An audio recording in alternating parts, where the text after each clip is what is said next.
കുതിരപ്പുറത്തിരിക്കുന്നു എന്നുള്ളത് മാത്രം കൊണ്ട് ആളുകൾ കാണുകയില്ലല്ലോ. ഒരാൾ ദിവസവും കുതിരപ്പുറത്ത് പോയി എന്നുള്ളത് കൊണ്ട് മാത്രം ഒരാൾ ടെലിവിഷൻ കാണില്ലല്ലോ. ഒന്നുമില്ല, വാർത്തകളെ നമ്മൾ വല്ലാതെ ട്രിവിയലൈസ് ചെയ്യുന്നുണ്ടോ, പിന്നെ വല്ലാതെ സെൻസേഷണൽ ആക്കുന്നുണ്ടോ, ഇങ്ങനെയൊക്കെയുള്ള ചോദ്യങ്ങൾ പ്രസക്തമാണ്. ഞാൻ അതിനെ പൂർണ്ണമായും നിരാകരിക്കുകയൊന്നുമല്ല. പക്ഷേ ഈ പറഞ്ഞ മരണ വീടുകളിലും അതുപോലെ തന്നെ ഈ സെലിബ്രിറ്റികൾ വരുന്ന പരിപാടികളിലൊക്കെ നിങ്ങൾ ആ വിഷ്വൽ ശ്രദ്ധിച്ചാൽ തന്നെ അറിയാം, മൊബൈലുമായിട്ട് ഈ പറഞ്ഞ കണ്ടന്റ് ക്രിയേറ്റേഴ്സാണ് അവരെ. പ്രത്യേകിച്ച് ഈ അടുത്ത് ഇപ്പോൾ സിദ്ദിഖിൻ്റെ വീട്ടിൽ അയാളുടെ സ്കൂളിൽ പോയ കുട്ടി വാഹനാപകടത്തിൽ മരിച്ചു എന്ന് ടെലിവിഷനിൽ കാണുമ്പോൾ ഉണ്ടാകുന്ന ആഘാതം വളരെ വലുതല്ലേ.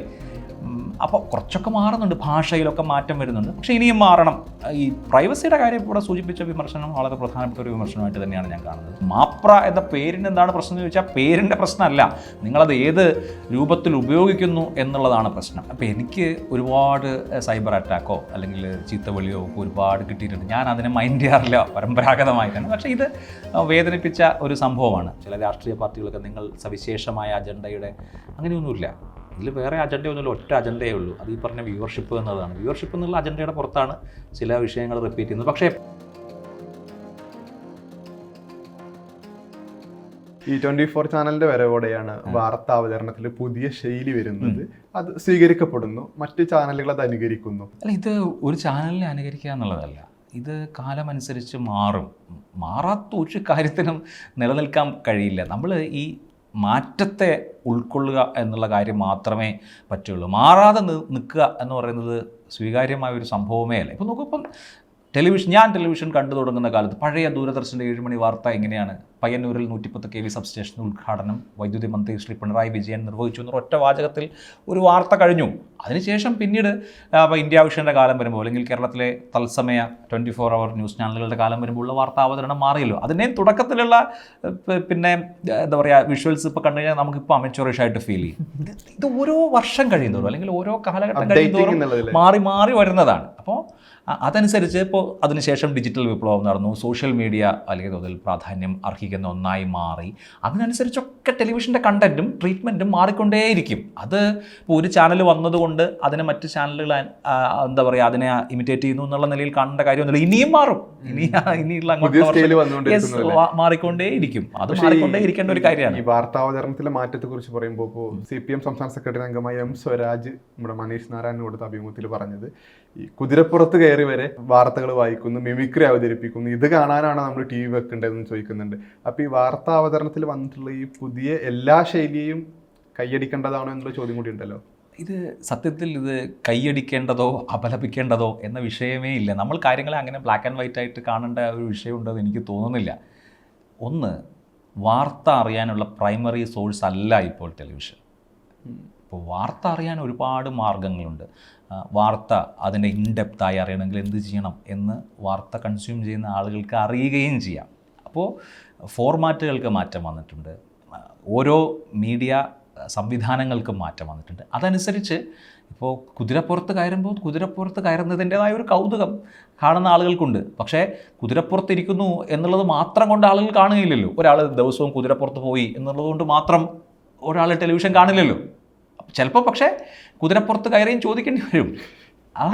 അതാണ് അതിൻ്റെ വ്യത്യാസം. അല്ലെങ്കിൽ അങ്ങനെ വ്യത്യസ്തമായി ആളുകളുടെ ഈ പറഞ്ഞ ടേസ്റ്റ് മാറുന്നതിനനുസരിച്ച് സ്വാഭാവികമായും നമ്മൾ വിഭവങ്ങളും മാറ്റേണ്ടി വരും. ഇപ്പോൾ നിങ്ങളൊരു ഹോട്ടൽ നടത്താണ്, ആളുകളുടെ മാറുന്ന അഭിരുചിക്കനുസരിച്ച് നിങ്ങൾ മാറിയില്ല എങ്കിൽ അതൊക്കെ ആ ഹോട്ടൽ അടച്ചുപൂട്ടേണ്ട അല്ല വരില്ലേ. അതുപോലെയൊക്കെ തന്നെയാണ് നമ്മളിതിനെ വേറെന്തോ ഒരു വലിയ കാര്യമായി കാണുന്നതിനൊരു പ്രശ്നമുണ്ടെന്ന് തോന്നുന്നു. അപരാധമായി അതെ, ഇതിലൊന്നും അങ്ങനെ അപരാധത്തിൻ്റെതായ പ്രശ്നമൊന്നുമില്ല. പിന്നെ വാർത്തകളെ ട്രിവിയലൈസ് ചെയ്യുന്നു എന്നൊക്കെയുള്ളത് അങ്ങനെയുള്ളൊരു തോട്ടും ഞാനതിനെ പൂർണ്ണമായും നിരാകരിക്കുന്നൊന്നുമില്ല. വാർത്തകളെ നമ്മൾ വല്ലാതെ ട്രിവിയലൈസ് ചെയ്യുന്നുണ്ടോ, പിന്നെ വല്ലാതെ സെൻസേഷണൽ ആക്കുന്നുണ്ടോ, ഇങ്ങനെയൊക്കെയുള്ള ചോദ്യങ്ങൾ പ്രസക്തമാണ്. ഞാൻ അതിനെ പൂർണ്ണമായും നിരാകരിക്കുകയൊന്നുമല്ല.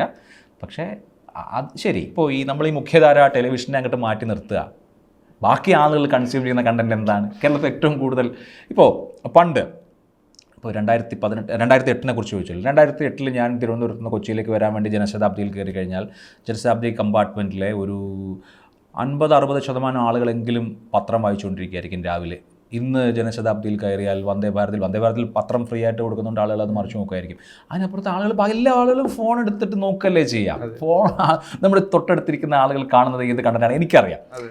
അപ്പോൾ ആ കാലത്ത് നിങ്ങൾ മുഖ്യധാരാ മാധ്യമങ്ങൾ കുതിരപ്പുറത്ത് കയറുന്നു എന്ന് പറയുമ്പോൾ ശരി, അവർ കുതിരപ്പുറത്ത് കയറിയോ കയറാതിരിക്കുകയോ ചെയ്യട്ടെ. ചോദ്യം കൂടെ അതാണ്. അഥവാ ഒരു യൂട്യൂബ് ചാനൽ ഉണ്ടെങ്കിൽ, അതല്ലെങ്കിൽ ഒരു മൊബൈൽ ക്യാമറ ഉണ്ടെങ്കിൽ എല്ലാവിധ പ്രൈവസിയും ബ്രേക്ക് ചെയ്ത് കണ്ടന്റ് പ്രൊവൈഡ് ചെയ്യപ്പെടുന്ന ഒരു സ്ഥലം കൂടെ ഉണ്ടല്ലോ.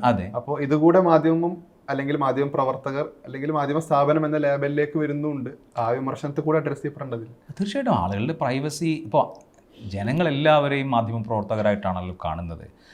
അപ്പോൾ ഏതെങ്കിലും തരത്തിൽ ഉത്തരവാദിത്വം ആരോടെങ്കിലും, സമൂഹത്തോടോ അതല്ലെങ്കിൽ ഭരണഘടനയോടോ എന്തിനോടെങ്കിലുമോ ഉത്തരവാദിത്വം വേണം എന്ന് വിചാരിക്കാത്ത ആളുകൾ തോന്നുന്നത് മാതിരി വായി തോന്നുന്നത് പറയുന്നതും ജേർണലിസമായിട്ടാണ് അറിയപ്പെടുക. ഇപ്പോൾ ഒരു വ്യക്തി തെറി പറഞ്ഞുകൊണ്ട് നടത്തിയിട്ടുള്ളൊരു ലൈവ് സ്ട്രീമിംഗ്, അതിൻ്റെ ലിങ്ക് അയച്ചു തന്നിട്ട് എനിക്കൊരാൾ വാട്സാപ്പിൽ പറഞ്ഞിട്ടുണ്ട് ഇതാകണം ജേർണലിസം എന്ന്. അപ്പം തെറി പറയുന്നതും ജേർണലിസം ആണെന്ന് കരുതുന്ന ആളുകളുള്ള ഒരു ഓഡിയൻസിനോടാണ് നമ്മളിത് സംസാരിക്കുന്നത്. അപ്പോഴാണ് നിങ്ങൾ ഈ ഒരു വിമർശനം ഉന്നയിക്കുന്നത് എന്നുള്ളതാണ് അതിൻ്റെ ഒരു രസം.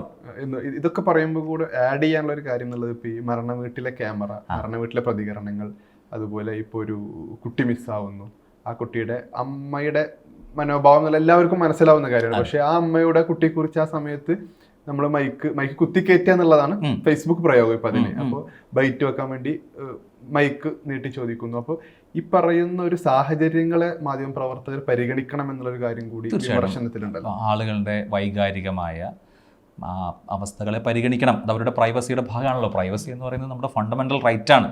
സുപ്രീം കോടതി ഉത്തരവിട്ടിട്ടുണ്ട്, അനുച്ഛേദം 21 ഭാഗമാണ്. അങ്ങനെ പരിഗണിക്കാതിരിക്കുന്ന സന്ദർഭങ്ങളുണ്ട്, അത് ഒഴിവാക്കേണ്ടതാണ്.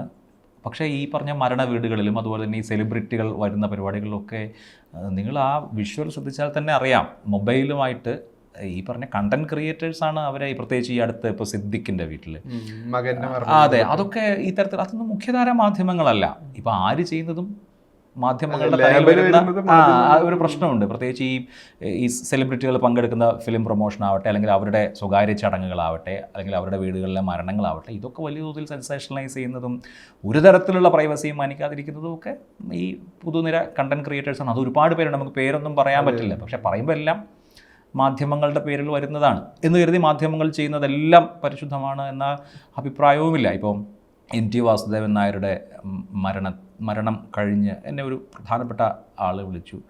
അപ്പോൾ അദ്ദേഹത്തിൻ്റെ ഒരു വലിയ വിഷമം MTയുടെ മൃതദേഹത്തിൻ്റെ ക്ലോസ് കൊടുത്ത് ഒരു വളരെ ചെറിയ സമയം അങ്ങനെ കൊടുക്കാൻ പാടില്ല എന്നാണ്. അത് ആളുകളെ വേദനിപ്പിക്കും. അങ്ങനെ ഇങ്ങനെയൊക്കെയുള്ള കാര്യങ്ങളുണ്ട്. ഇതൊരു നടന്നുകൊണ്ടിരിക്കുന്ന ഒരു പ്രക്രിയയാണല്ലോ. അതിൽ കുറേ തിരുത്തേണ്ടതായ കുഴപ്പങ്ങൾ ധാരാളം സംഭവിക്കുന്നുണ്ട്.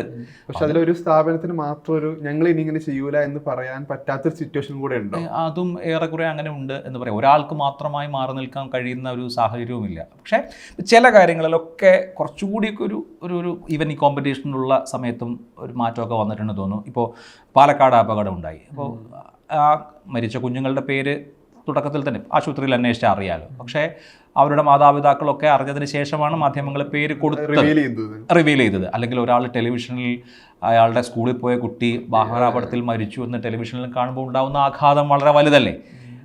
അപ്പോൾ കുറച്ചൊക്കെ മാറുന്നുണ്ട്, ഭാഷയിലൊക്കെ മാറ്റം വരുന്നുണ്ട്. പക്ഷേ ഇനിയും മാറണം.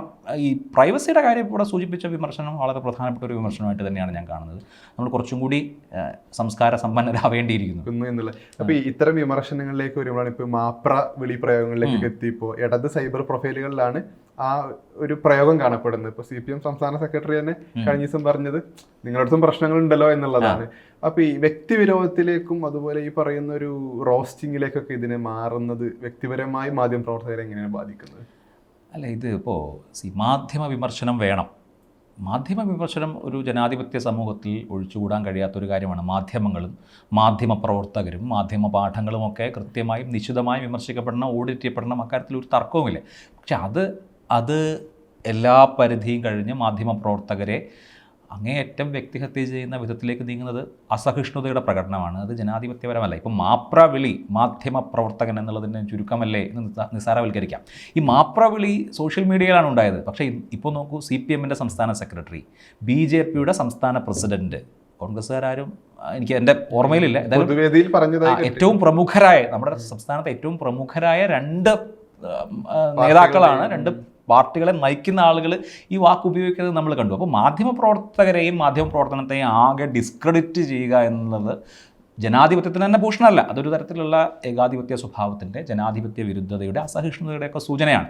മാധ്യമപ്രവർത്തകരെ വിമർശിക്കാം, പക്ഷേ മാധ്യമപ്രവർത്തകരെ അപകീർത്തിപ്പെടുത്തുന്നത്, മോബ് ലിഞ്ച് ചെയ്യുന്നത്, അതാണ് മാധ്യമ വിമർശനമെന്ന് ഞാൻ വിശ്വസിക്കുന്നേയില്ല. മാപ്ര എന്ന പേരിന് എന്താണ് പ്രശ്നം എന്ന് ചോദിച്ചാൽ പേരിൻ്റെ പ്രശ്നമല്ല, നിങ്ങളത് ഏത് രൂപത്തിൽ ഉപയോഗിക്കുന്നു എന്നുള്ളതാണ് പ്രശ്നം. പരസ്പരം വിമർശനങ്ങളാകാം, വിമർശനങ്ങൾ നമ്മുടെ സമൂഹത്തിൽ ഉണ്ടാവേണ്ടതല്ലേ, പക്ഷേ അത് ഓഡിറ്റിങ്ങും ആകാം.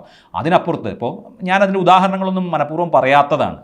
അങ്ങേയറ്റം മോബ് ലിഞ്ചിങ് സ്വഭാവത്തിൽ ആളുകളെ വ്യക്തിഹത്യ ചെയ്യുന്നത് ഒരു തരത്തിലും ഗുണകരമല്ല, അത് നമ്മുടെ സമൂഹത്തിന് ഗുണകരമല്ല. കഴിഞ്ഞ വർഷങ്ങളിലാണ് ഇപ്പോൾ കുസാറ്റിൽ വന്ദന മോഹൻദാസ് ഭാര്യയുടെ നിയമനം ബന്ധപ്പെട്ടുള്ള ഫേസ്ബുക്ക് പോസ്റ്റ് ഇട്ട് പറയുന്നത് ബന്ധു നിയമനമാണ് തെളിയിച്ചാൽ ഞാൻ ഈ പണി നിർത്തും എന്നുള്ളതാണ്. പിന്നീട് പല യൂട്യൂബ് ചാനലുകളുടെയും ആ മാസങ്ങളിലെ പ്രധാനപ്പെട്ട കണ്ടന്റ് അഭിലാഷ് മോഹനും ഭാര്യയുടെ ബന്ധു നിയമനമൊക്കെ ആയിരുന്നു.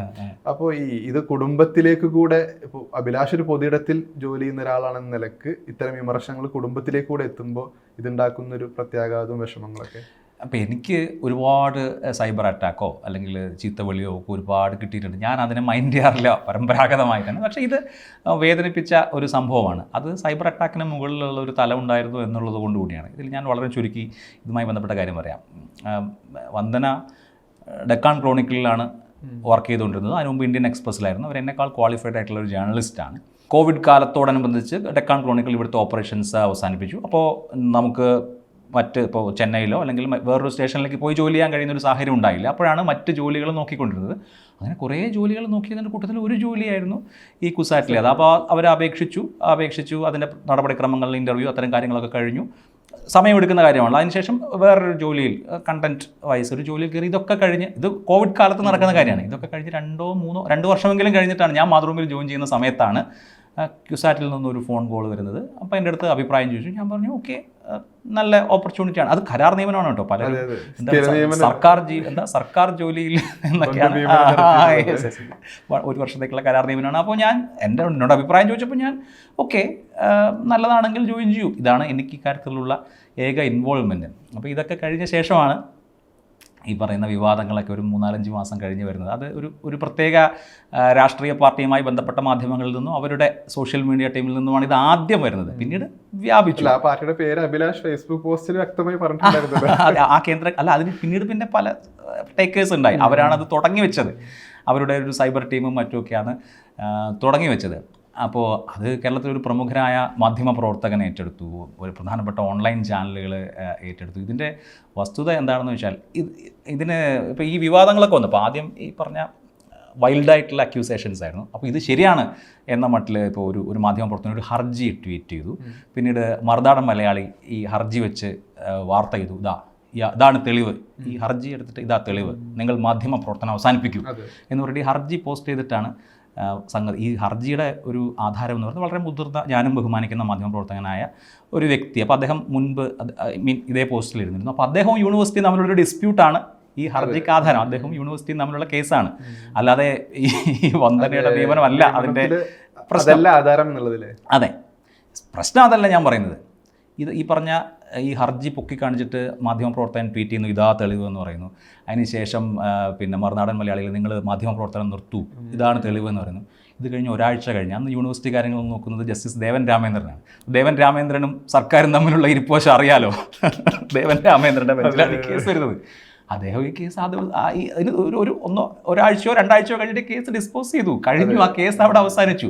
ശരി, ഹർജി ട്വീറ്റ് ചെയ്തിട്ടുള്ള ആളുകൾ അല്ലെങ്കിൽ ഹർജി വെച്ചിട്ട് ഞാൻ മാധ്യമപ്രവർത്തനം അവസാനിപ്പിക്കണമെന്ന് യൂട്യൂബ് വീഡിയോ ചെയ്തിട്ടുള്ള ആളുകൾ ഈ ഹർജി അത് വാർത്ത കൊടുത്തില്ലല്ലോ. അപ്പോൾ ആളുകൾക്കറിയില്ല. ആളുകൾ ഇപ്പോഴും യൂട്യൂബിൽ താഴേക്ക് വന്നിട്ട് നിങ്ങൾ ഭാര്യയ്ക്ക് സർക്കാർ ജോലി വാങ്ങിച്ചു കൊടുത്തില്ലേ എന്നൊക്കെ. ഞാനതൊന്നും മൈൻഡ് ചെയ്യാം, അത്തരം കാര്യങ്ങളൊന്നും മൈൻഡ് ചെയ്യാറില്ല. ഇപ്പോൾ എനിക്ക് വേണമെങ്കിൽ ന്യായമായും ചോദിക്കാം, ശരി നിങ്ങളൊരു ഹർജിയുടെ അടിസ്ഥാനത്തിൽ വർത്തമാനം പറഞ്ഞു എന്നുള്ളതാണല്ലോ.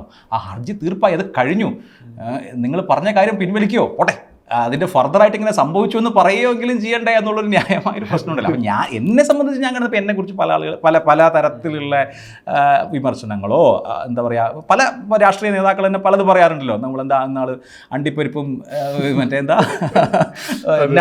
ഡേറ്റ്സും വാങ്ങാൻ വേണ്ടി ദുബായി പോകുന്നില്ല എന്നൊക്കെ ചോദിക്കുന്ന തരത്തിൽ വളരെ വൈൽഡായിട്ടുള്ള കാര്യങ്ങൾ പറയും. ഞാൻ അതിനെ മൈൻഡ് ചെയ്യാറിയേയില്ല. ഇത് പക്ഷേ എന്താ പറയുക, ഈ മട്ടിൽ പല ആളുകളും സത്യസന്ധമാണെന്ന് വിചാരിക്കുന്ന വിധത്തിൽ വരെയും കാര്യങ്ങൾ വന്നു. വളരെ കുറേ രസകരമായിട്ടുള്ള കാര്യങ്ങൾ അക്കാര്യത്തിലാണ്. ഞാൻ പക്ഷേ ഇപ്പോഴും ആളുകളുടെ ഒരു ഫീഡിൽ ആ കണ്ടന്റ് വരുമ്പോൾ അത് സത്യമാണെന്ന് സത്യമായെന്ന് ധരിക്കുന്ന ഒരുപാട് ആളുകൾ ഉണ്ടാവും. ഞാൻ പിന്നെ ഇതിനൊന്നും അന്ന് പറഞ്ഞു എന്നുള്ളതിനപ്പുറത്ത് പിന്നെ ഓരോ തവണയും പോയിട്ട് എക്സ്പ്ലെയിൻ ചെയ്യുക അതിനൊന്നും ആവശ്യമില്ലല്ലോ. പറയേണ്ടത് അപ്പോൾ പറഞ്ഞു എന്നുള്ളതാണ് അതിനകത്ത് എനിക്ക് തോന്നിയിട്ടുള്ള കാര്യം. ഞാൻ അതുകൊണ്ട് ഈ കോടതി വിധിയൊക്കെ വന്നതിന് ശേഷവും പിന്നീട് അതൊന്നും പിന്നെ ഞാൻ അതിൽ അങ്ങനെ പ്രത്യേകിച്ച് അഭിപ്രായമൊന്നും പറയാൻ പോയില്ല. ഇത് വലിയ തോതിൽ അറ്റാക്ക് വന്നപ്പോൾ ഒരൊറ്റ അതെ. അതുകൊണ്ട് അവസാനിപ്പിച്ചു. എനിക്ക് അതുകൊണ്ട് ഇപ്പോൾ ആരോടും അങ്ങനെ അതിൻ്റെ പേരിൽ ആരോടും വൈരാഗ്യമോ അതല്ലെങ്കിൽ അയ്യോ നിങ്ങൾ അന്ന് അങ്ങനെ പറഞ്ഞില്ലേ അല്ലെങ്കിൽ ആരെങ്കിലും ഒക്കെ ഇനി തെറ്റിദ്ധരിക്കുമോ എന്ന ചിന്തയോ അങ്ങനെ കാര്യങ്ങളൊന്നുമില്ല. അതൊന്നുമില്ല.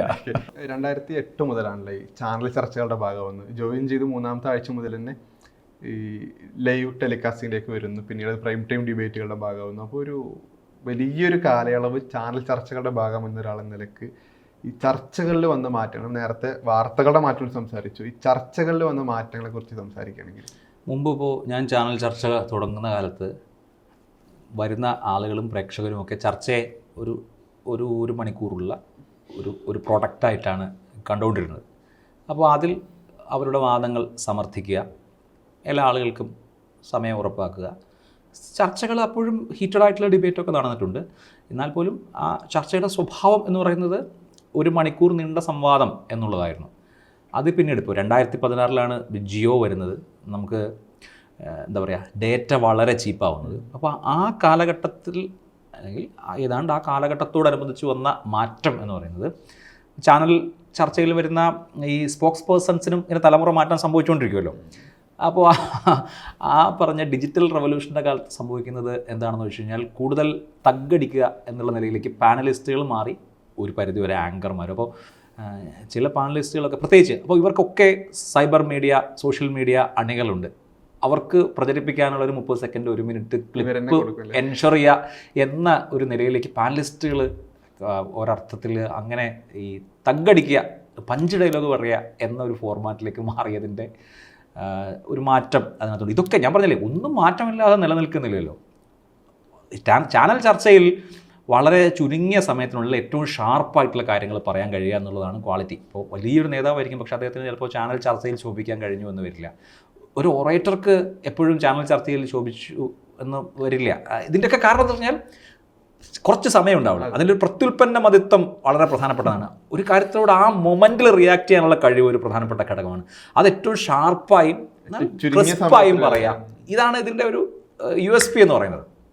അപ്പോൾ അത് ആ നിലയ്ക്ക് വന്ന മാറ്റം അതൊരു പ്രധാനപ്പെട്ട മാറ്റമാണ്. ഈ പഞ്ച് ഡയലോഗ് പറയുക എന്നുള്ള ഈ പറയുന്ന പഞ്ച് ഡയലോഗിനെ പ്രതിരോധിക്കുക എന്ന നിലയ്ക്ക് ആങ്കർ കൂടെ ഒരുങ്ങുന്നതിൽ ഇപ്പം നല്ല മാറ്റം വന്നിട്ടുണ്ട്. പിന്നെ പ്രിപ്പറേഷൻ്റെ കാര്യവും ഇപ്പോൾ പണ്ട് ഞാൻ പറയട്ടെ, രാഷ്ട്രീയ നേതാക്കൾ ഇപ്പോൾ ഉള്ള ഒരു രീതി എന്താണെന്ന് പറഞ്ഞു കഴിഞ്ഞാൽ, ഇപ്പോൾ എല്ലാ പാർട്ടികൾക്കും അവരുടെ ടീമാണുള്ളത്. അതായത് രാഷ്ട്രീയ പാർട്ടികളാണ് അവരുടെ പാനലിസ്റ്റുകളെ തിരഞ്ഞെടുക്കുക. അപ്പോൾ അതാത് ദിവസങ്ങളിൽ അതാത് വിഷയങ്ങളിൽ പറയേണ്ട കാര്യങ്ങളെ സംബന്ധിച്ചൊരു ധാരണ ഉണ്ടാക്കി വെച്ചിരിക്കും. ഇപ്പോൾ നമ്മൾ ക്യാപ്സ്യൂൾ എന്ന് ഇപ്പോൾ പരിഹാസ രൂപേണയാണ് ഉപയോഗിക്കുന്നത് എങ്കിലും കൃത്യമായി ചാനൽ ചർച്ചയിൽ വരുന്ന പാനലിസ്റ്റുകൾക്ക് അവർ പറയേണ്ട കാര്യത്തെക്കുറിച്ച് എന്താണ് പറയേണ്ടത് എന്നതിനെക്കുറിച്ചുള്ള കൃത്യമായ രൂപം അവരുടെ പാർട്ടി കൊടുക്കുന്ന വിധത്തിലേക്ക് അത് ഓർഗനൈസ്ഡായി. മുമ്പ് നമ്മൾ ഇൻഡിവിജ്വലുകളെ വിളിക്കുകയാണ്, നമ്മളായിട്ട് വിളിക്കുകയാണ്. ഇപ്പോൾ പാർട്ടികൾ അയക്കുകയാണ്. ഈ വ്യത്യാസമുണ്ട്. അപ്പോൾ നമ്മൾ ഇൻഡിവിജ്വലുകളെ നമുക്ക് താല്പര്യമുള്ളവരെയോ അല്ലെങ്കിൽ നമ്മൾ വിളിച്ചാൽ വരുന്നവരെയോ ആയ ആളുകളെ വിളിക്കുകയാണ് എങ്കിൽ ഇന്ന് അതിന് മാറ്റം വന്നിട്ടുണ്ട്. കൂടുതൽ സ്റ്റഡീഡ് ആയിട്ടുള്ള എന്തും നേരിടാൻ സന്നദ്ധരായിട്ടുള്ള ഒരു യുദ്ധത്തിന് വരുന്നത് മാതിരിയാണ് ആളുകൾ വരുന്നത്. അങ്ങനെയൊക്കെയുള്ള മാറ്റങ്ങൾ വന്നിട്ടുണ്ട്. മുമ്പ് നമുക്ക് കുറച്ചുകൂടി ഈസി ആയിട്ട് ഓപ്പണൻ്റ് എന്ന് പറയാൻ പറ്റുമോ അതിൽ സംവാദമാണ്, അല്ലെങ്കിൽ അപ്പുറത്തുള്ള ആളെ ബീറ്റ് ചെയ്യാമെങ്കിൽ ഇന്ന് അത്ര എളുപ്പമൊന്നുമല്ല. ഏത് ഡിഫൻസിൽ നിൽക്കുന്ന വിഷയത്തിലും കൃത്യമായ പോയിന്റുകൾ സമാഹരിച്ച് അതിന് തയ്യാറായിട്ടാണ് പാനലിസ്റ്റുകൾ വരുന്നത്. ടോപ്പിക് സെലക്ഷൻ എങ്ങനെയാണ്? പിന്നെ ചില കണ്ടന്റ് അത്ര അവെയർ ചെയ്യപ്പെടേണ്ട കണ്ടന്റ് ആണെങ്കിലും സെലക്ട് ചെയ്യപ്പെടാതെ പോവുകയും ചിലത് ആവർത്തന വിരസത എന്നുള്ളൊരു പ്രശ്നവും ഇല്ലാതെ തുടരെ ചർച്ച ചെയ്യപ്പെടുന്ന വിഷയങ്ങളൊക്കെ വരുന്നു. അപ്പോൾ ഇതിൻ്റെ മാനദണ്ഡം ശരിക്കും എന്താണ്? കൂടുതൽ പ്രേക്ഷകരെ ആകർഷിക്കുക എന്നുള്ളത് തന്നെയാണ് അതിൻ്റെ മാനദണ്ഡം. ഇപ്പോൾ ഓരോ വീക്കിലും ഓരോ വിഷയത്തിലും എത്ര വ്യൂവർഷിപ്പ് ഉണ്ടായിട്ടുണ്ട് എന്നുള്ളതിൻ്റെ കണക്ക്, ഇപ്പോൾ ബാർക്കിൻ്റെ കണക്കായാലും അതല്ലെങ്കിൽ യൂട്യൂബിലെ കൗണ്ട് ആയാലും വ്യക്തമാണല്ലോ. അപ്പോൾ ഏത് വിഷയമാണ് ആളുകളെ ആകർഷിക്കുന്നത് എന്ന നിലയ്ക്കുള്ള ഒരു ജഡ്ജ്മെൻറ്റാണ് അക്കാര്യത്തിൽ പൊതുവേ നടത്താറുള്ളത്. ഇപ്പോൾ ചില രാഷ്ട്രീയ പാർട്ടികളൊക്കെ നിങ്ങൾ സവിശേഷമായ അജണ്ടയുടെ അങ്ങനെയൊന്നുമില്ല, ഇതിൽ വേറെ അജണ്ടയൊന്നുമില്ല, ഒറ്റ അജണ്ടയേ ഉള്ളൂ, അത് ഈ പറഞ്ഞ വ്യൂവർഷിപ്പ് എന്നുള്ളതാണ്. വ്യൂവർഷിപ്പ് എന്നുള്ള അജണ്ടയുടെ പുറത്താണ് ചില വിഷയങ്ങൾ റിപ്പീറ്റ് ചെയ്യുന്നത്. പക്ഷേ എപ്പോഴും ഈ റിപ്പീറ്റഡായി വന്ന വിഷയങ്ങൾക്ക് വ്യൂവർഷിപ്പ് കിട്ടിയിട്ടില്ല. ചില വിഷയങ്ങൾ മുമ്പ് വളരെ കൂടുതൽ വ്യൂവർഷിപ്പ് ഉണ്ടായിരുന്ന ചില വിഷയങ്ങൾ ഇപ്പോൾ വ്യൂവർഷിപ്പ് ഇല്ലാതെ ആയിട്ടുണ്ട്. ആവർത്തന വിരസത ഒരു ഘടകമാണ്. ഒരു വിഷയം അതിൻ്റെ ഫസ്റ്റ് ഡേ നൽകുന്ന അത്രയും കാഴ്ചക്കാരെ അതിൻ്റെ അടുത്ത ദിവസങ്ങളിൽ നൽകില്ല, അതിൽ പ്രത്യേകിച്ച് സവിശേഷമായ ഒന്നും സംഭവിച്ചിട്ടില്ല എങ്കിൽ ഇങ്ങനെ കുറേ കാര്യങ്ങളുണ്ട് അതിൽ. അല്ലെ ഇപ്പോൾ ഈ 9 മണിക്ക് വരുന്ന ചാനൽ ജഡ്ജിമാർ, അതുപോലെ കോട്ടിട്ട ജഡ്ജിമാർ എന്ന നിലക്ക് ചാനൽ ചർച്ച ചെയ്യുന്ന ആളുകളുടെ ഇടയിൽ ഒരു വിരക്തി എന്ന നിലക്ക് ഒരു പരാമർശം, അതുപോലെ ഒരു തരത്തിൽ അതിനൊരു പ്രായോഗികമായി ഓഡിയൻസ് ഇത്രത്തോളം അതിനിപ്പോൾ താല്പര്യം കാണിക്കുന്നുണ്ട്. ഈ വിമർശനം പണ്ട് മുതലേ ഉള്ളതാണ്. ഈ കോട്ടിട്ട ജഡ്ജിമാർ എന്നൊക്കെ ഉള്ളത് എനിക്ക് തോന്നുന്നു ഞാനൊക്കെ വാർത്ത വായിച്ച് തുടങ്ങുന്ന കാലം മുതലേ ഉള്ള വിമർശനമാണ്. അതിൽ സവിശേഷമായ മാറ്റമൊന്നും വന്നിട്ടില്ല. ആങ്കറെ സംബന്ധിച്ച് ആങ്കറുടെ കുറേ ഉത്തരവാദിത്തങ്ങളുണ്ട്. ആങ്കർ ഒരു വിഷയത്തിൽ ആങ്കറുടെ നിലപാട് പറയുക എന്നുള്ളത് അത് വിഷയങ്ങളെ അനുസരിച്ചിരിക്കും. അതും അപൂർവമായി സംഭവിക്കുന്ന കാര്യമൊന്നുമല്ല. ഇവിടെ നമ്മളെ സംബന്ധിച്ച് ഒരു ആങ്കറെ സംബന്ധിച്ച് ഞാൻ വിചാരിക്കുന്നത് ആങ്കറുടെ ഒരു വലിയ ഉത്തരവാദിത്തം ലെവൽ പ്ലേയിങ് ഫീൽഡ് ഉറപ്പാക്കുക എന്നുള്ളതാണ്. ഏത് അഭിപ്രായവുമാകാം, ആ അഭിപ്രായങ്ങളൊക്കെ പറയാൻ അവസരം ഒരുക്കി കൊടുക്കുക എന്നുള്ളതൊരു പ്രധാനപ്പെട്ട ഘടകമാണ് ആങ്കറെ സംബന്ധിച്ച്. അതേസമയം ആങ്കർ കൃത്യമായി എല്ലാവർക്കും ഇങ്ങനെ 2 മിനിറ്റ് എന്ന് പറഞ്ഞാൽ സമയം വീതിച്ചു കൊടുക്കുന്ന ആളുമല്ല. അതിൽ ആങ്കറെ സംബന്ധിച്ചിപ്പോൾ ആങ്കർ അതാത് വിഷയങ്ങളിൽ എന്താ പറയുക, പൊതു കാഴ്ചപ്പാടിന് അനുഗുണമായ വിധത്തിൽ അധികാരത്തിലുള്ളവരോട് നിരന്തരം ചോദ്യങ്ങൾ ചോദിക്കുക, അല്ലെങ്കിൽ ആ വിഷയത്തിൽ വിമർശന വിധേയമാവുന്നത് ഏത് പക്ഷമാണോ അവരോട് നിരന്തരമായി ചോദ്യങ്ങൾ ചോദിക്കുക. തെറ്റായ പരാമർശങ്ങൾ ഉണ്ടായാൽ അതൊരു ഈ പറഞ്ഞ റെട്ടറിക്കിൻ്റെ ഭാഗമായിട്ടായാലും വസ്തുതാവിരുദ്ധമായ കാര്യങ്ങൾ പറഞ്ഞാൽ തിരുത്തുക, സ്ത്രീവിരുദ്ധമായ കമ്മ്യൂണലായ കാര്യങ്ങൾ പറഞ്ഞാൽ തിരുത്തുക, ഇതിനൊക്കെ ഉത്തരവാദിത്തമുള്ള ആളാണ് ആങ്കർ. അപ്പോൾ ആ സമയത്ത് ആങ്കർ അവിടെ ഇടപെടണം. അതിനെ അനാവശ്യ ഇടപെടലാണ് അല്ലെങ്കിൽ ആങ്കർ ഇൻട്രപ്റ്റ് ചെയ്യുന്നു എന്നുള്ള നിലയിൽ കാണേണ്ടതില്ല. അപ്പോൾ ആങ്കർക്ക് വലിയ ഉത്തരവാദിത്തമുണ്ട്. ഈ ആങ്കറുടെ ഉത്തരവാദിത്തം പറയുമ്പോൾ തന്നെ ഇപ്പോൾ ഇൻട്രോവലാണ് ചാനൽ ചർച്ചകളുടെ ഒരു ഫെയിം എന്നുള്ളത്. അപ്പോൾ ആദ്യത്തെ ഒരു 3 മിനിറ്റ് 4 മിനിറ്റ് ആങ്കർ നിലപാട് പറഞ്ഞു കഴിയുന്നു, പിന്നെയാണ് അതിഥികളെ പരിചയപ്പെടുത്തുന്നതും ചർച്ച തുടങ്ങുന്നതും. അതിലൊരു വിമർശനം നിലനിൽക്കുന്നത് എഡിറ്റോറിയൽ പോളിസി എന്ന സ്വാഭാവികമായിട്ട് ആങ്കർമാരുടെ ഭാഗത്തു നിന്ന് വരുന്ന അത് അവർ അവതരിപ്പിച്ച് കഴിഞ്ഞു, പിന്നെയാണ് ചർച്ച ചെയ്യപ്പെടുന്നത്. ഈ ചാനലുകളുടെ പ്രധാനപ്പെട്ട പ്രൈം ടൈം ഡിബേറ്റ് എന്ന പേര് തന്നെ വരുന്നത് ഏറ്റവും കൂടുതൽ കാഴ്ചക്കാരുള്ള, ഏറ്റവും കൂടുതൽ ആളുകൾ ഒരേ സമയം കാണുന്ന ഈവനിങ് ചർച്ച എന്ന നിലക്കാണ്. പക്ഷെ അതിനോട് ആൾക്ക് താല്പര്യം കുറഞ്ഞു വരുന്ന ഒരു പ്രചാരം കൂടെ നിലനിൽക്കുന്നുണ്ട്. അതിൻ്റെ ഒരു വസ്തുത എന്താണ്? ഇപ്പോൾ ഏറ്റവും ഒടുവിൽ നമ്മൾ ഈ വർഷത്തെ എന്ന് പറഞ്ഞാൽ തൊട്ട് മുമ്പ് കഴിഞ്ഞ 2024 വർഷത്തെ ഈ ബാർക്കിൻ്റെ കണക്കുകൾ പരിശോധിച്ചാൽ ടെലിവിഷൻ കാണുന്നവരുടെ എണ്ണവും അവർ ടെലിവിഷന് മുമ്പിൽ ചെലവഴിക്കുന്ന സമയവും കൂടുകയാണ്, കുറയുകയല്ല. ആവറേജ് ടൈം സ്പെൻഡും നമ്പർ ഓഫ് വ്യൂവേഴ്സ് ഇത് രണ്ടും കൂടാണ്. 2024 താരതമ്യം ചെയ്യാൻ പറ്റുന്നത് 2020 അതായത് 2020 കണ്ട അത്രയും ആളുകൾ അല്ലെങ്കിൽ ആ നമ്പേഴ്സ് അല്ലെങ്കിൽ ആ കണ്ട സമയവുമായി ന്യൂസ് ടെലിവിഷന് താരതമ്യമുണ്ട്. എൻ്റർടൈൻമെൻറ്റ് ടെലിവിഷൻ്റെ വ്യൂവർഷിപ്പ് കുറയുന്നുണ്ട്. അതിൻ്റെ കാരണം എന്ന് പറഞ്ഞാൽ ഈ പറഞ്ഞ OTT പ്ലാറ്റ്ഫോമുകളുടെ പ്രൊലിഫറേഷനാണ്, OTT കണ്ടന്റിൻ്റെ വരവാണ്. പക്ഷേ ന്യൂസ് ടെലിവിഷൻ്റെ ഓഡിയൻസ് വ്യൂവർഷിപ്പ് കുറഞ്ഞിട്ടില്ലെന്നാണ് ബാർക്കിൻ്റെ കണക്കുകൾ നൽകുന്ന സൂചന. കുറഞ്ഞിട്ടില്ല, കുറയുന്നു എന്നുള്ളത് നമ്മുടെ ഒരു കൺസെപ്റ്റാണ്. എസ്പെഷ്യലി ചോദിക്കുന്നത് ഈ പറയുന്ന പ്രൈം ടൈം ഡിബേറ്റുകളുടെ കാര്യത്തിൽ ആളുകൾക്ക് താല്പര്യക്കുറവ് വന്നിട്ടുണ്ടോ എന്നുള്ളത്. ഇപ്പോഴും ഇപ്പോൾ ടെലിവിഷനെക്കുറിച്ച് ഏത് ടെലിവിഷൻ ചാനലും ആയിക്കോട്ടെ, ടെലിവിഷനെക്കുറിച്ച് സോഷ്യൽ മീഡിയയിലും അല്ലെങ്കിൽ പൊതു ഇടങ്ങളിലും രാഷ്ട്രീയ പാർട്ടി നേതാക്കളുടെ പ്രസംഗത്തിലും ഒക്കെ വരുന്ന പരാമർശം ഈ ചർച്ചയെക്കുറിച്ചല്ലേ, അല്ലെങ്കിൽ ആ ചർച്ചയുടെ ആങ്കർമാരെ കുറിച്ചല്ലേ, അല്ലെങ്കിൽ ആ ചർച്ചയിൽ നടന്ന എന്തെങ്കിലും കാര്യങ്ങളെക്കുറിച്ചല്ലേ. ഇപ്പോൾ രാഷ്ട്രീയ പാർട്ടികളുടെ പ്രതികരണം അല്ലെങ്കിൽ രാഷ്ട്രീയ പാർട്ടികളുടെ എന്താ പറയുക എതിർപ്പ് ഇതെല്ലാം ഈ ചർച്ചയുമായി ബന്ധപ്പെട്ടാണല്ലോ, അതല്ലാതെ മറ്റൊരു വിഷയവുമായി ബന്ധപ്പെട്ടല്ലല്ലോ. ഇപ്പോൾ ചില രാഷ്ട്രീയ പാർട്ടികൾ ചില ചാനലുകൾ ബഹിഷ്കരിക്കാൻ തീരുമാനം എടുക്കുന്നത് എന്തുകൊണ്ടാണ്? അവരുടെ 23 മണിക്കൂറിലെ വാർത്തയുമായി ബന്ധപ്പെട്ട കാരണങ്ങളല്ല, മറിച്ച് ഈ 1 മണിക്കൂറിലെ വിഷയവുമായി ബന്ധപ്പെട്ടാണ്. ഇപ്പോൾ CPM ഈ കഴിഞ്ഞ ദിവസങ്ങളിൽ നിങ്ങൾക്ക് പാനലിസ്റ്റുകളെ തരുന്നില്ല എന്ന് എല്ലാ മീഡിയയോടും പറഞ്ഞു. ഒറ്റ കാരണമുള്ളൂ, അത് വയനാട് DCC ട്രഷററുടെ ആത്മഹത്യ ചർച്ചയാക്കിയില്ല. അപ്പോൾ ആ വിഷയം കാര്യമായി പകൽ വന്നല്ലോ എന്നൊക്കെ ഞാൻ പറഞ്ഞു. അതല്ല, നിങ്ങളുടെ പ്രൈം ടൈമിൽ ഈ വിഷയം ചർച്ച ചെയ്തില്ല. അതിലാണ് CPM വലിയ തോതിൽ ആശങ്കാകുലരായത്. ശരിക്കും ആ വിഷയം ചർച്ചയ്ക്ക് എടുത്തിരുന്നു, പക്ഷെ അന്നാണ് ഉമാ തോമസിന്റെ അപകടം. ഏതാണ്ട് ആ സമയത്താണ് വൈകുന്നേരം 6:45 ആ വാർത്ത വന്നത്. അങ്ങനെ ഒരു സംഭവം വന്നപ്പോൾ അന്നത്തെ ദിവസത്തെ ചർച്ച മാറ്റിവെച്ച് എല്ലാവരും ഉമാ തോമസിന്റെ വാർത്തയിലേക്ക് പോയി. ഇതാണ് സംഭവിച്ചത്. പക്ഷേ പ്രൈം ടൈമിൽ ഈ വിഷയം ചർച്ചയ്ക്ക് എടുത്തില്ല എന്ന് പറഞ്ഞാണ് CPM ശക്തമായ പ്രതിഷേധം മാധ്യമങ്ങളുടെ മുമ്പിൽ ഉന്നയിച്ചത്, ടെലിവിഷൻ മാധ്യമങ്ങളുടെ മുമ്പിൽ ഉന്നയിച്ചത്. ഞാൻ പറഞ്ഞ എൻ്റെ പോയിന്റ് എന്താണെന്ന് വെച്ചാൽ ഈ പ്രൈം ടൈം ചർച്ച തന്നെയാണ് ജനങ്ങൾ ഇപ്പോഴും ഓരോ ചാനലിനെ സംബന്ധിച്ചും അവരുടെ ഫ്ലാഗ്ഷിപ്പ് പ്രോഗ്രാമായും അല്ലെങ്കിൽ ഈ പറഞ്ഞ എല്ലാ കാര്യങ്ങളുടെയും ആധാരമായും ഒക്കെ കാണുന്നത്. ഓക്കെ, ഈ പ്രൈം ടൈം ഡിബേറ്റുകളിൽ ഒരു ആസ്ഥാന ഗസ്റ്റുകൾ എന്നുള്ളൊരു പ്രയോഗം എപ്പോഴും ഫേസ്ബുക്ക് ചർച്ചകളിൽ കാണാം. നിരീക്ഷകരായ ആളുകൾ, അതിപ്പോൾ പരിസ്ഥിതി വിഷയം വരുമ്പോൾ അവിടെ പരിസ്ഥിതി നിരീക്ഷകനാവുന്നു, രാഷ്ട്രീയ വിഷയം വരുന്നു വാരനിരീക്ഷകൻ, പലതരത്തിലുള്ള ട്രോളുകളെ കാണാറുണ്ട്. അപ്പൊ ഈ ഗസ്റ്റുകളെ കിട്ടാത്ത പ്രശ്നം കൊണ്ടാണോ, അല്ല ചില ചാനലുകൾക്ക് ചില ഫിക്സഡ് ഗസ്റ്റുകൾ എന്നുള്ളൊരു കാര്യം ഉണ്ടല്ലോ? അപ്പോൾ ഓരോ ചാനലുകളുടെയും കാര്യം അവരാണ് പറയേണ്ടത്. ഇപ്പോൾ എൻ്റെ കാര്യം ഞാൻ പറയും, ഇപ്പോൾ ഒന്ന് ഗസ്റ്റുകളെ കിട്ടാൻ പ്രശ്നമുണ്ട്, അതൊരു വസ്തുതയാണ്. കാരണം നമുക്ക് ഈ പാനലിസ്റ്റുകളെ, ഏറ്റവും ആപ്റ്റായിട്ടുള്ള പാനലിസ്റ്റുകളെ കണ്ടെത്തുക എന്ന് പറയുന്നത് ഒരു വലിയ ടാസ്ക്കാണ്. ഒന്ന്. രണ്ട്, ഈ ആളുകൾക്ക് ഫെമിലിയർ ആവുക എന്നുള്ളത് ഒരു പ്രധാനപ്പെട്ട ഘടകമാണ്. അപ്പോൾ നമ്മൾ ഫെമിലിയർ ആയിട്ടുള്ള ഫേസുകളെയാണ് അന്വേഷിക്കുക. അപ്പോൾ അങ്ങനെ ഫെമിലിയറായ ആൾ വേണം. അതേസമയം തന്നെ എന്നാൽ ഇവിടെ പറഞ്ഞതുപോലെ എല്ലാ ദിവസവും ഒരേ ആൾ വന്നു കഴിഞ്ഞാൽ അതും ആളുകളെ മടുപ്പിക്കും. ഇതൊരു കുറച്ച് ബുദ്ധിമുട്ടുള്ള കാര്യമാണ്. അത് ചാനൽ ആങ്കർമാർ നേരിടുന്ന ഒരു പ്രതിസന്ധിയാണ്. രാഷ്ട്രീയ പാർട്ടി ഗസ്റ്റുകളെ സംബന്ധിച്ചപ്പോൾ നമുക്ക് ചോയ്സ് ഇല്ല. അതാത് രാഷ്ട്രീയ കക്ഷികൾ അവരുടെ പാനലിസ്റ്റുകളെ ഡിസൈഡ് ചെയ്യാൻ തീരുമാനിച്ചതോടുകൂടി നമുക്ക് ആ ചോയ്സ് ഇല്ല. രാഷ്ട്രീയ പാർട്ടിക്കാരല്ലാത്ത ഗസ്റ്റുകളുടെ കാര്യത്തിലാണ് നമുക്ക് ചോയ്സ് ഉള്ളത്. അപ്പോൾ അവിടെ ഇങ്ങനെ പല ഘടകങ്ങൾ വരും.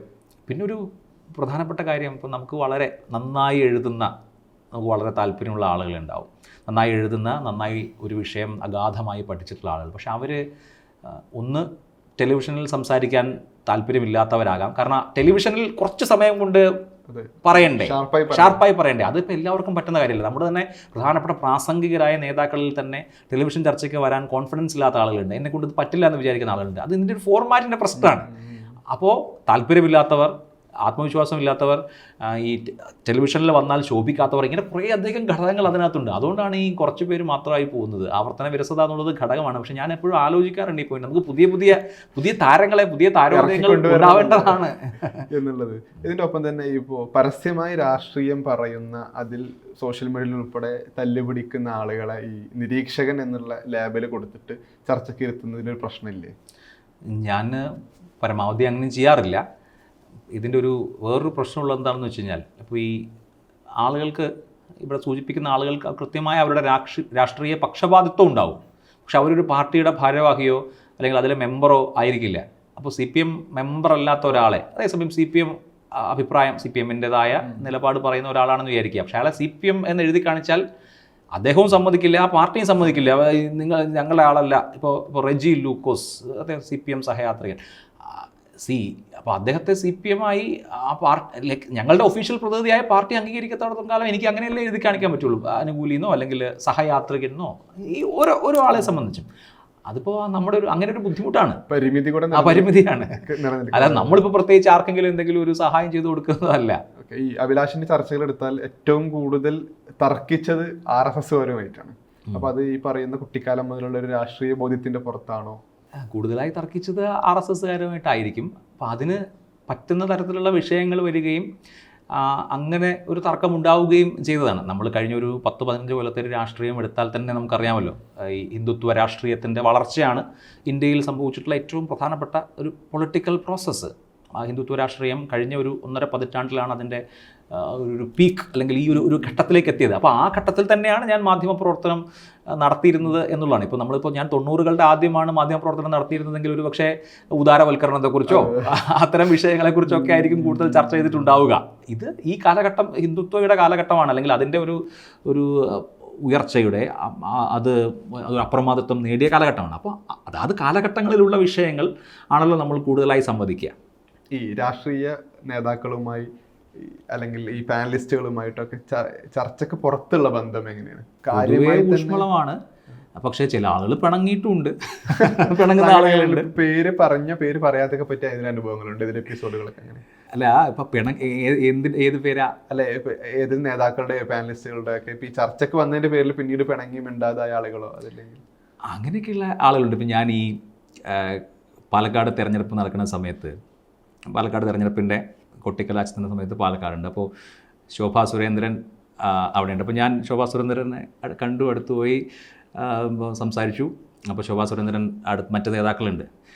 അപ്പോൾ പുള്ളിക്കാരി അവരോട് പറയാണ്, ഞാൻ ഒരു കാലത്തും ഇനി ചർച്ചയ്ക്ക് പോവില്ല എന്ന് പറഞ്ഞ ഒരാളില്ലേ, അയാളാണ് ഈ നിൽക്കുന്നതെന്നാണ് എന്നെ അവർക്ക് ഇൻട്രൊഡ്യൂസ് ചെയ്തത്. എന്നിട്ട് പുള്ളിക്കാരി എൻ്റെ അടുത്ത് പറയാണ്, എനിക്ക് മഞ്ഞൾ ശോഭ എന്ന വിളിപ്പേര് വാങ്ങിച്ചു തന്നത് നിങ്ങളാണ്. സത്യത്തിൽ അതൊക്കെ സോഷ്യൽ മീഡിയയിൽ ഉണ്ടായതാണ്. പക്ഷേ അതിന് മുമ്പുള്ള കാലത്ത് സ്ഥിരമായി ചർച്ചയിൽ വരുമായിരുന്നു. പക്ഷെ ഒരു ഇൻ്റർവ്യൂവിൽ കുറച്ച് എന്താ പറയുക കുറച്ച് കോൺഫ്ലിക്റ്റ് വന്നു അങ്ങനെ പക്ഷേ എന്നാൽ വളരെ വലിയ വാഗ്വാദം ഉണ്ടായിട്ടും പിന്നെ നല്ല ബന്ധമുള്ള ആളുകളുണ്ട്. ഇപ്പോൾ ബി ഗോപാലകൃഷ്ണൻ ഞാൻ ഒരുപാട് തവണ ഭയങ്കരമായിട്ട് ടെലിവിഷനിൽ ഏറ്റുമുട്ടിട്ടുണ്ട്. പക്ഷേ ഇപ്പോഴും ഞങ്ങൾ പിന്നീട് ചർച്ചയ്ക്ക് വരാറുണ്ട്. അതിൽ ബന്ധത്തിൽ ഏറ്റവും കൂടുതൽ തർക്കം ഉണ്ടായിട്ടില്ല. പക്ഷെ തർക്കം ഉണ്ടായിട്ടുണ്ടെങ്കിലും ഞങ്ങൾ തമ്മിൽ അങ്ങനെ വേറെ അതായത് വിദ്വേഷത്തിൻ്റെതായ പ്രശ്നമില്ല, എത്തിയിട്ടില്ല. അങ്ങനെ ഒരുപാട് പേരുണ്ട്. ചിലർ പക്ഷേ പിണങ്ങി പോവും, വൈമനസ്യം കാണിക്കുന്ന ആളുകളുണ്ട്, ചിലർ അങ്ങനെ ഉണ്ട്. ഓക്കെ, ഈ ചർച്ചകൾക്ക് വിളിക്കുന്ന ഗസ്റ്റുകൾ ഉണ്ടല്ലോ, അപ്പൊ ഇതിന്റെ ശരിക്കും മാനദണ്ഡം വെക്കുന്നത് ആങ്കർ ആണോ അല്ല സ്ഥാപനമാണോ? ഇതിന്റെ ഒരു കാര്യങ്ങൾ എങ്ങനെയാണ് മാനദണ്ഡം എന്ന് പറയുന്നത്? പിന്നെ ഗസ്റ്റിന് നമ്മൾ വിളിക്കാം, അതല്ലെങ്കിൽ ഇപ്പൊ ഒരു പൊതുവിഷയങ്ങളാണ്, അപ്പോൾ രാഷ്ട്രീയ പാർട്ടി വിഷയങ്ങളാണെങ്കിൽ അതാത് നിന്ന് അത് ആങ്കർമാർ തന്നെയാണ്. സ്ഥാപനമോ അല്ലെങ്കിൽ എഡിറ്റോറിയൽ ബോർഡോ ഒന്നും ഇന്ന ആളുകളെ വിളിക്കണം അങ്ങനെ അതിന് ഇടപെടാറില്ല. ആങ്കറുടെ വ്യക്തിബന്ധമോ അല്ലെങ്കിൽ ആങ്കറുടെ ചോയ്സ് അതൊക്കെ അനുസരിച്ചിട്ടാണ് അതിലേക്ക് ആളുകളെ എത്തിക്കാറുള്ളത്. അല്ല, കാരണം എന്താ വെച്ചാൽ ഇപ്പൊ രാഷ്ട്രീയ പാർട്ടി നേതാക്കൾക്കൊക്കെ അവർക്ക് വളരാനുള്ള ഒരു അവസരം കൂടെ ആണല്ലോ ഈ ഇത്തരം ചർച്ച. അതെ, അതിലിപ്പോൾ കുറച്ച് നേതാക്കൾക്ക്, പ്രത്യേകിച്ച് യുവ നിരയിലുള്ള നേതാക്കൾക്കൊക്കെ കുറേ പരാതികളുണ്ട്. അതായത് നിങ്ങളെ ചില ആളുകളെ മാത്രം നിങ്ങൾ പ്രൊമോട്ട് ചെയ്യും. സത്യത്തിൽ അങ്ങനെയല്ല കേട്ടോ. ഒന്ന് രാഷ്ട്രീയ പാർട്ടി ഗസ്റ്റുകളെ അതാത് പാർട്ടികളിലെ പാനൽ ആണ് സെലക്ട് ചെയ്യുന്നത്. നമുക്ക് അങ്ങോട്ട് വേണമെങ്കിൽ കുറച്ച് ഡിമാൻഡ്സ് വെക്കാം എന്നുള്ളതേ ഉള്ളൂ. അപ്പോൾ അവർ പറയുന്നതില്ല, നിങ്ങൾ പാർട്ടിയോട് ആവശ്യപ്പെട്ടാൽ ഞങ്ങളെയും ഉൾപ്പെടുത്തും, അതെ ഉണ്ട് എന്നൊക്കെയാണ്. ഇതിൽ ഞാൻ നേരത്തെ പറഞ്ഞൊരു സംഗതി ഉണ്ടല്ലോ, അപ്പോൾ ഈ നമ്മുടെ പാനലിസ്റ്റുകൾക്കും പ്രേക്ഷകരുണ്ട്. അപ്പോൾ അത് നമ്മൾ കാണണം. അപ്പോൾ ഈ ഫെമിലിയാരിറ്റി വളരെ ഷാർപ്പായി പറയാനുള്ള കഴിവ്. ഇപ്പോൾ ആങ്കറോട് നന്നായിട്ട് തർക്കിക്കുന്ന ആളോട് നമുക്ക് ദേഷ്യമല്ല, കാരണം ഇത് കാണണമല്ലോ, ആള് വ്യൂവർഷിപ്പ് വേണ്ടേ, രസം പിടിക്കാൻ. അതെ, വ്യൂവർഷിപ്പ് വേണ്ടേ. അപ്പോൾ നന്നായിട്ട് തർക്കിക്കുന്ന ആളുകളെ അല്ലെങ്കിൽ അങ്ങനെയാണ് നമ്മൾ സെലക്ട് ചെയ്യുക. അല്ലാതെ നമ്മളോട് തർക്കിക്കുന്ന ഒരാളെ നമ്മൾ ഒഴിവാക്കല്ല ചെയ്യുക, നേരെ തിരിച്ചാണ്. പല മാനദണ്ഡങ്ങളുണ്ട്.